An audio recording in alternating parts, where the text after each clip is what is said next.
Jadi Ming, hari ni kita berada di Fury tu. Ya. Dan Redemption. Fury Redemption.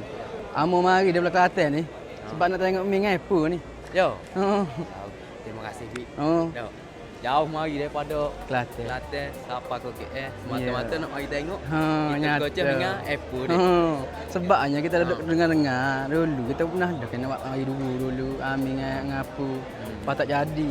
Tak jadi EB tu jadi tapi Ha. kita orang ni tak jadi fight. Tak di jadi EB tu. fight. Jadi fight scene ni. Kita pun jadi nak excited nak tengok Ya, ni. betul dah. Di mana 2 kali dah dekat regu di event di Kelantan tidak jadi. Terutama sekali di event 2 international ni. Jadi di event Fury Redemption. Ya, sebabnya amo ayat dah kabeh jajah. Mu pelekak kat ni, mu pelekak agak. Rasanya memang nak tengok ni dua-dua. Jadi kata-kata kat ni. Kau happy lagu mana? Kau orang happy tengok kau. Okey, ke first part itu, first lawan itu pada Apple dia kira point lawan dah 50-50 dan untuk kali ni di Fury Redemption kami buat yang terbaik lah. Untuk di Kelantan, untuk ATM dan juga untuk yang mana data support kami daripada Kelantan pada ya. Pik dah dari jauh dia mari sampai ke KL ni semata-mata nak tengok kita goceh dengan Apple. Bego gitu. InsyaAllah kita buat. Panas ni weh. Jadi kat hok mana orang Kelantan, tak boleh mari tak apa.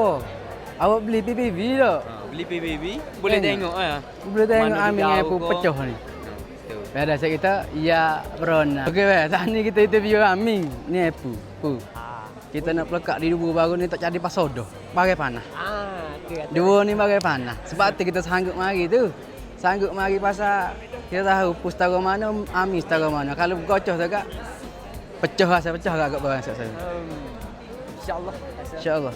Orang kena apa ni dengan training tak lama pun tak apa. Jenis babi. Jadi pu ni aku mana training untuk Amin lagi esok. Lawan esok aku mana? Kalau hok kata 4 hari boleh goceng dengan yo pada iko. Ni kalau kata lebih. Lagi pecah. Dah habis. Tengok tu. Dah Oh, lagu tu be. Jadi gak hok mana orang Kelantan nak tengok dua ni. Bagi perasak ni. Kena beli PPV tu. Kena beli. Kenapa? Oh suruh dia beli pu. Jangan lupa dah PPV. Tengok kat Fury tu. Esok dah. Biasa kita lacak tak lacak ya berona.